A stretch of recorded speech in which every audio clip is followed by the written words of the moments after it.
क्या आपने कभी ऐसा पल महसूस किया है जब आपको लगता है कि आपका अपना इंसान किसी बहुत बड़े खतरे में है, लेकिन आपको पता ही नहीं होता कि वो आखिर है कहाँ? समीर इस समय बिल्कुल उसी हालत में था। पिछले कई घंटों से वो रिमझिम और दिया को ढूंढ रहा था। हर जगह, हर रास्ते पर उसने उन्हें तलाश किया, लेकिन हर बार उसे सिर्फ निराशा ही मिली। लेकिन आज कुछ अलग था। समीर के हाथ में गणगौर माता का प्रसाद था। उसी प्रसाद में रिमझिम के सिंदूर की हल्की सी खुशबू उसे महसूस हो रही थी। यह वही सिंदूर था जिसे रिमझिम हमेशा अपने माथे पर लगाती थी। समीर के दिल में अचानक एक अजीब सी उम्मीद जाग उठी। उसे लगा जैसे गणगौर माता खुद उसे रास्ता दिखा रही है। समीर का दोस्त उसके साथ खड़ा था। उसने समीर की बेचैनी को देखकर कहा, समीर, हमें बहुत सोच समझकर आगे बढ़ना होगा। जिस जगह का पता हमें चला है वो कोई साधारण जगह नहीं है। वहां बहुत खतरनाक लोग रहते हैं। लेकिन समीर की आंखों में सिर्फ एक ही जिद थी, मुझे मेरी रिमझिम को बचाना है, चाहे इसके लिए मुझे अपनी जान ही क्यों ना देनी पड़े। उसकी आवाज में इतना दृढ़ विश्वास था कि उसका दोस्त भी चुप हो गया। उधर दूसरी तरफ एक सुनसान इलाके में बने पुराने गोदाम के अंदर कई लड़कियों को कैद करके रखा गया था। उन्हीं में रिमझिम और दिया भी थी। कमरे में हल्की सी रोशनी थी और दोनों की हालत बेहद खराब हो चुकी थी। पिछले 24 घंटों से उन्हें ठीक से खाना नहीं दिया गया था। पानी भी बहुत कम मिला था। दिया कमजोर होकर दीवार से टिक कर बैठी थी। उसकी आंखों में डर साफ दिखाई दे रहा था। रिमझिम, अगर समीर नहीं आया तो? उसने कांपती आवाज में पूछा। रिमझिम ने धीरे से उसका हाथ पकड़ लिया। उसकी आवाज कमजोर जरूर थी, लेकिन भरोसे से भरी हुई थी। समीर जरूर आएगा दिया, मुझे अपने भाई पर पूरा भरोसा है। लेकिन रिमझिम को क्या पता था कि उसी समय कुछ दूरी पर बैठी कविता फोन पर बात कर रही थी। वह हंसते हुए किसी शख्स से कह रही थी, मेरे पास दो बहुत ही खूबसूरत मालाएं हैं, अगर तुम्हें पसंद आए तो अच्छी कीमत लगा के ले जाना। फोन के दूसरी तरफ दुबई का एक शेख था। शेख की आवाज में लालच साफ झलक रहा था, लेकिन कविता को बिल्कुल भी अंदाजा नहीं था कि उसका यह खेल अब ज्यादा देर तक चलने वाला नहीं है। क्योंकि उसी समय समीर और उसका दोस्त उस अड्डे की तरफ बढ़ रहे थे और आज समीर ने ठान लिया था कि वह अपनी बहन को उस नरक से निकालकर ही दम लेगा। रात गहराती जा रही थी। आसमान में बादल छाए हुए थे और हवा में अजीब सा सन्नाटा था। उसी सन्नाटे के बीच शहर से दूर एक पुराना गोदाम खड़ा था। बाहर से देखने में वो एक साधारण गोदाम लगता था, लेकिन उसके अंदर छिपा हुआ था एक खतरनाक सच।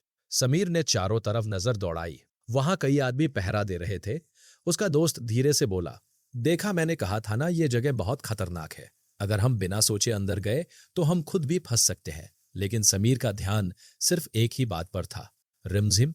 उसने धीरे से कहा, आज चाहे कुछ भी हो जाए, मैं रिमझिम को यहां से लेकर ही जाऊंगा। दोनों धीरे धीरे छिपते हुए आगे बढ़ने लगे। उधर अंदर कविता अपने ऑफिस जैसे कमरे में बैठी थी। उसके चेहरे पर अजीब सी मुस्कान थी। उसने अपने आदमियों से कहा, इन लड़कियों पर कड़ी नजर रखो, खासकर उस रिमझिम पर।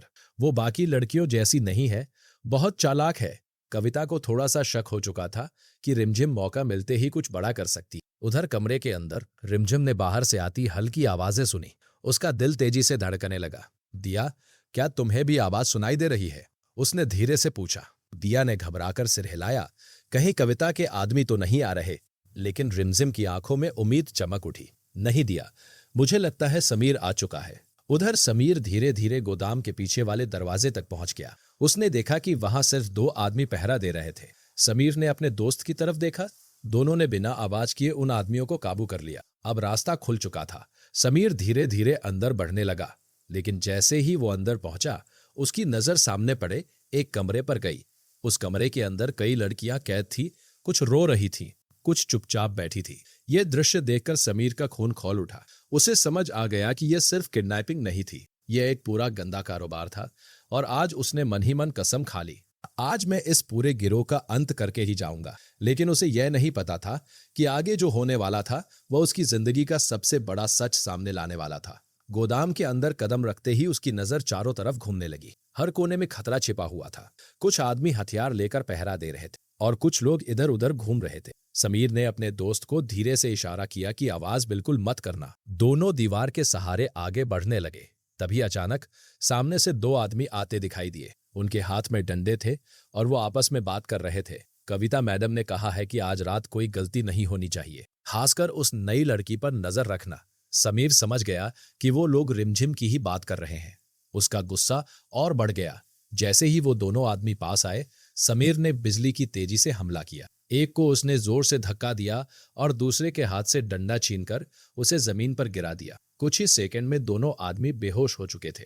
समीर का दोस्त हैरान रह गया। समीर, अगर किसी और को पता चल गया तो पूरा अड्डा हमारे पीछे पड़ जाएगा। लेकिन समीर ने शांत आवाज में कहा, मुझे फर्क नहीं पड़ता, आज मैं अपनी बहन को लेकर ही जाऊंगा। दोनों आगे बढ़े। गोदाम के अंदर का नजारा देखकर समीर का दिल दहल गया। वहां कई छोटे छोटे कमरे थे और उनमें कई लड़कियां कैद थी। कुछ लड़कियां रो रही थी, कुछ डर के मारे बिल्कुल चुप थी। समीर के अंदर गुस्से की आग और तेज हो गई। उसने मन ही मन कसम खाई कि आज वह सिर्फ रिमझिम को ही नहीं बल्कि यहां कैद हर लड़की को आजाद कराएगा। उसी समय ऊपर वाले कमरे में बैठी कविता अपने आदमियों से बात कर रही थी। ध्यान रखना, मुझे जरा भी गड़बड़ नहीं चाहिए। अगर वो रिमझिम भागने की कोशिश करे तो तुरंत खबर देना। कविता को कहीं ना कहीं अंदेशा था कि कुछ गलत होने वाला है। उधर समीर धीरे धीरे उस कमरे की तरफ बढ़ रहा था जहां रिमझिम और दिया को कैद करके रखा गया था। लेकिन तभी पीछे से 3 आदमी आ गए। अरे, ये कौन है? उनमें से एक चिल्लाया। अगले ही पल वहां जोरदार लड़ाई शुरू हो गई। समीर ने पूरी ताकत से उन लोगों का सामना किया। मुक्कों और लातों की आवाज पूरे गोदाम में गूंजने लगी। कुछ ही मिनटों में तीनों आदमी जमीन पर गिर चुके थे। लेकिन इस शोर से अब पूरे अड्डे में हलचल मच चुकी थी। उधर कमरे के अंदर बैठी रिमझिम ने अचानक बाहर से आती आवाजें सुनी। उसका दिल जोर जोर से धड़कने लगा। वह धीरे से दरवाजे की तरफ देखने लगी। दिया डरते हुए बोली, कहीं कविता के आदमी तो नहीं आ रहे? लेकिन रिमझिम की आंखों में उम्मीद चमक उठी। उसने धीरे से कहा, नहीं दिया, मुझे लग रहा है समीर आ चुका है। और सच में समीर अब उस कमरे से बस कुछ कदम दूर था। लेकिन उसे अभी ये नहीं पता था कि आगे उसे सिर्फ दुश्मनों का सामना ही नहीं करना होगा बल्कि एक ऐसा सच भी सामने आने वाला था जो उसकी पूरी दुनिया बदल देगा। गोदाम के अंदर अब हलचल बढ़ चुकी थी। कविता के कई आदमी इधर उधर भाग रहे थे। सबको समझ आ गया था कि कोई अजनबी अंदर घुस चुका है। लेकिन समीर अब किसी भी कीमत पर रुकने वाला नहीं था। वह तेजी से उस कमरे की तरफ बढ़ा जहां उसे उम्मीद थी कि रिमझिम कैद होगी। जैसे ही वह दरवाजे के पास पहुंचा, उसने अंदर से हल्की सी आवाज सुनी, रिमझिम की आवाज। समीर का दिल तेजी से धड़कने लगा। उसने बिना देर किए जोर से दरवाजा धक्का देकर खोला। दरवाजा खुलते ही अंदर का नजारा देखकर उसकी आंखें भर आई। कमरे के कोने में रिमझिम और दिया बैठी थी। दोनों बेहद कमजोर लग रही थी। जैसे ही रिमझिम की नजर समीर पर पड़ी, उसकी आंखों में खुशी के आंसू आ गए। समीर, वह लड़खड़ाते हुए उठी और सीधे समीर के गले लग गई। उस पल जैसे दोनों की सारी तकलीफें खत्म हो गई। समीर ने भी उसे कसकर पकड़ लिया। अब डरने की कोई जरूरत नहीं है, मैं आ गया हूं। दिया की आंखों में भी राहत दिखाई दे रही थी। लेकिन ये खुशी ज्यादा देर टिकने वाली नहीं थी। अचानक कमरे के बाहर से किसी के ताली बजाने की आवाज आई। वाह, कितना भावुक सीन है। तीनों ने मुड़कर देखा। दरवाजे पर कविता खड़ी थी और उसके पीछे कई आदमी हथियार लेकर खड़े थे। कविता के चेहरे पर खतरनाक मुस्कान थी। मुझे पता था कि तुम जरूर आओगे समीर, आखिर प्यार और रिश्तों की ताकत ही ऐसी होती है। समीर गुस्से से बोला, आज तुम्हारा ये गंदा धंधा खत्म हो जाएगा कविता। कविता हंसने लगी, तुम अकेले हो और हम इतने सारे। लेकिन तभी अचानक पीछे से एक और आवाज आई, रुको। सभी की नजर उस तरफ गई। वहां खड़ी थी मोहिनी। समीर उसे देखकर हैरान रह गया। बुआसा, आप यहां?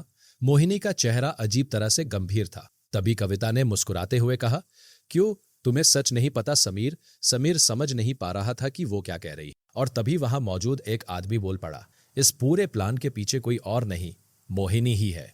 ये सुनते ही जैसे समय थम गया। समीर की आंखें मोहिनी पर टिक गईं। ये झूठ है ना बुआसा?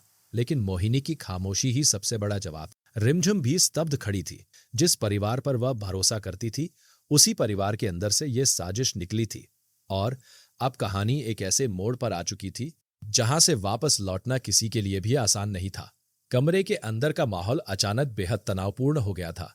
समीर की नजरें मोहिनी पर टिकी हुई थी और उसके चेहरे पर साफ दिखाई दे रहा था कि वो अंदर से टूट चुका है। बुआसा, ये लोग झूठ बोल रहे हैं ना?